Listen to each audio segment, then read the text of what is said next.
Começa agora mais um Correspondente Médico, lembrando que você pode sempre participar usando a hashtag Correspondente Médico lá no Twitter. E a gente começa aqui o nosso quadro de hoje com uma pesquisa feita com mais de 80 mil pessoas no Reino Unido. E o que essa pesquisa mostrou? Mostrou que quase metade dos pacientes internados com Covid-19 teve complicações causadas pela doença. E o Dr. Fernando Gomes vai nos mostrar quais são essas complicações que apareceram em quase metade dos internados, né, doutor? Bom, Elisa, em 49,7% dos pacientes internados, as complicações foram as seguintes: cardiovasculares, então envolvendo o coração e todo o aparelho vascular, estou falando de artérias e veias, respiratórias. Isso aqui, na verdade, fica mais fácil da gente entender porque o pulmão acaba sendo o órgão de impacto inicial. Neurológicas, a gente tem falado bastante sobre isso, complicações renais e hepáticas relacionadas ao fígado e gastrointestinais. Então, não é um número pequeno, é um número grande e a gente sabe que a explicação para isso é porque é uma doença sistêmica. O coronavírus ele provoca uma inflamação no corpo como um todo e todo o organismo acaba padecendo.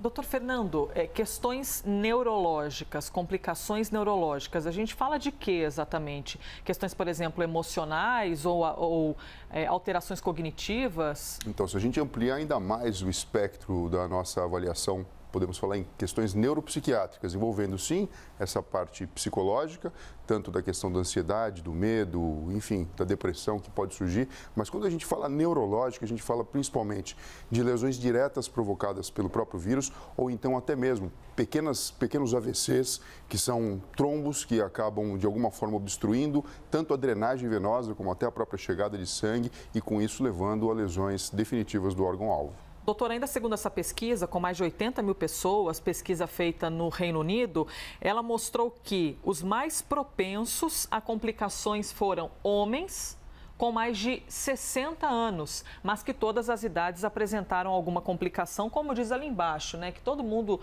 apresentou alguma complicação.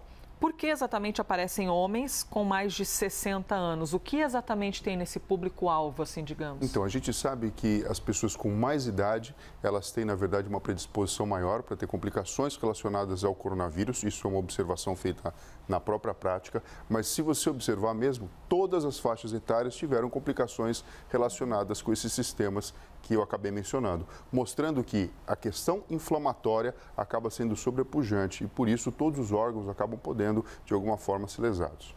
Nós até mostramos aqui nos últimos dias as questões cardiovasculares, a arte estava aqui, até se puder voltar, por gentileza, para a gente destacar aqui mais um detalhe. Nós falamos esses dias, não é, doutor, sobre as questões cardiovasculares e que, inclusive, acaba levantando o alerta em quem já tem problema, já tem um histórico, faz parte de um grupo de comorbidade e que chama a atenção, né? Tudo bem que o estudo foi no Reino Unido, mas quando a gente fala de Covid-19 é quase que um assunto universal, né? A reação é muito parecida, independentemente do país. Sim, relembrando que os problemas principais envolviam a alteração do próprio miocárdio, que é o músculo cardíaco, causando miocardite, e do pericárdio, aquela membrana que envolve o coração.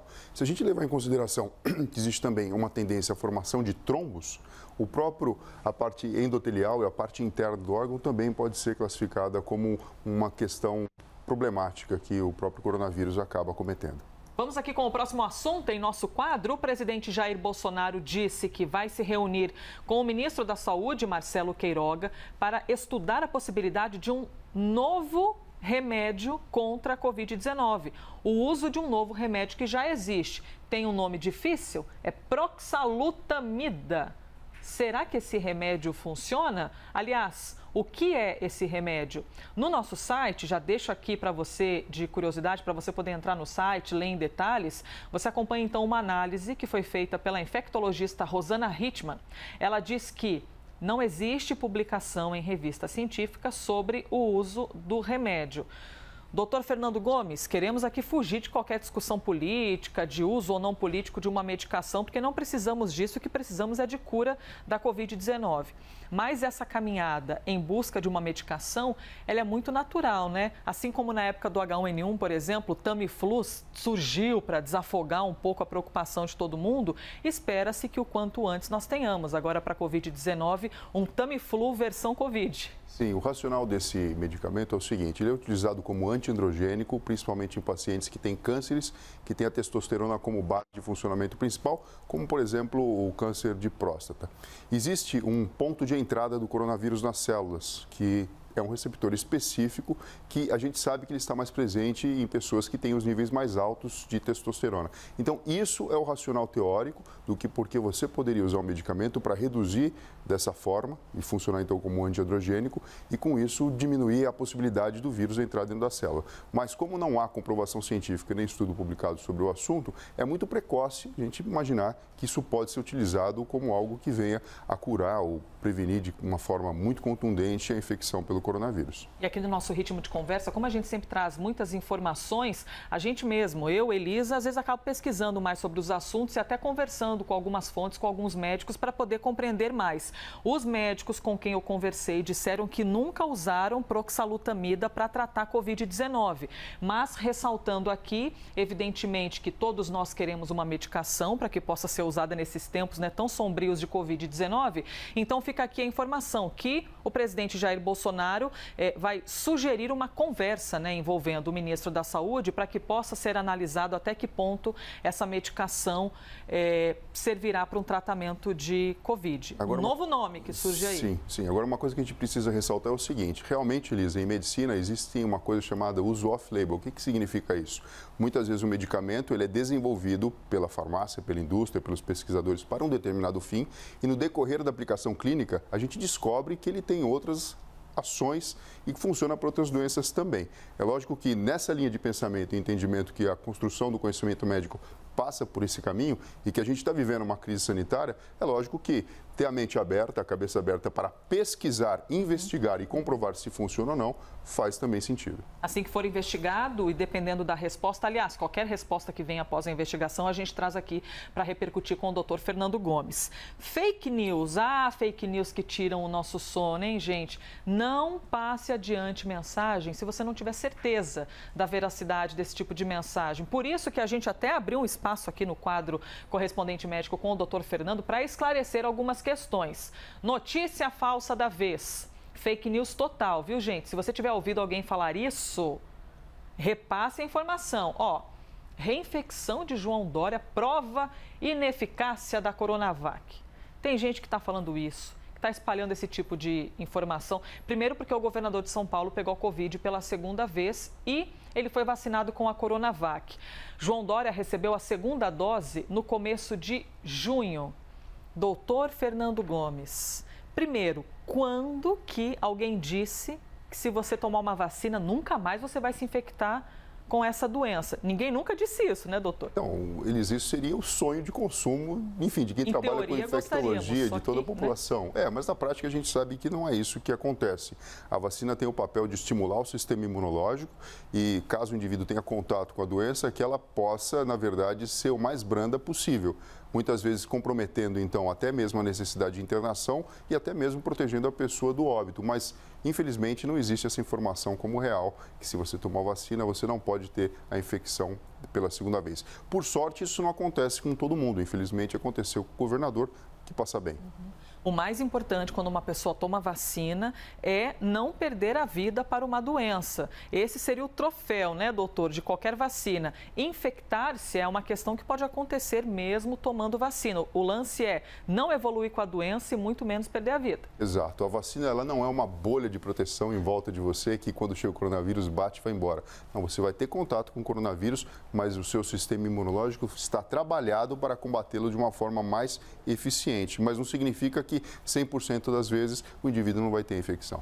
Fake news, viu, gente? Reinfecção de João Dória prova ineficácia da Coronavac. Fake news. Avisa o pessoal aí que isso aqui não faz sentido algum. Próximo assunto.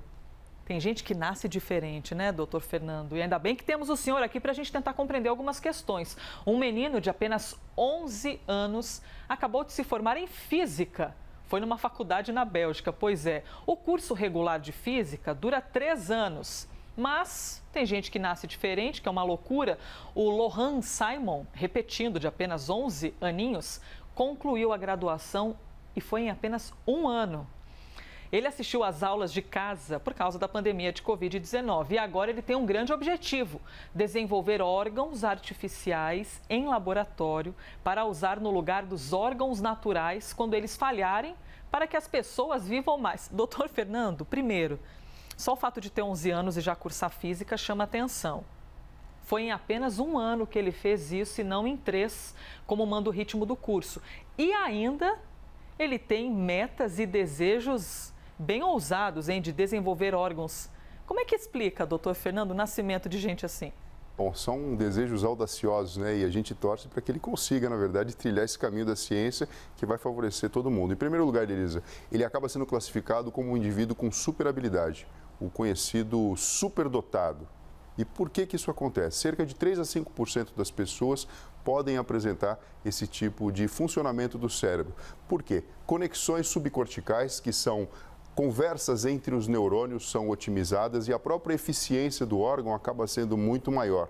Então, é como se com o mesmo estímulo que uma pessoa normal, ele conseguisse produzir um resultado muito maior. Então, pensar mais rápido, mais criatividade e até mesmo mais habilidade relacionada com conhecimento matemático, lógico e racional. A capacidade mental, ela é classificada acima da média e a gente consegue provar isso realizando avaliação neuropsicológica, e o próprio QI, que é o coeficiente de inteligência, acaba sendo um número bastante superior.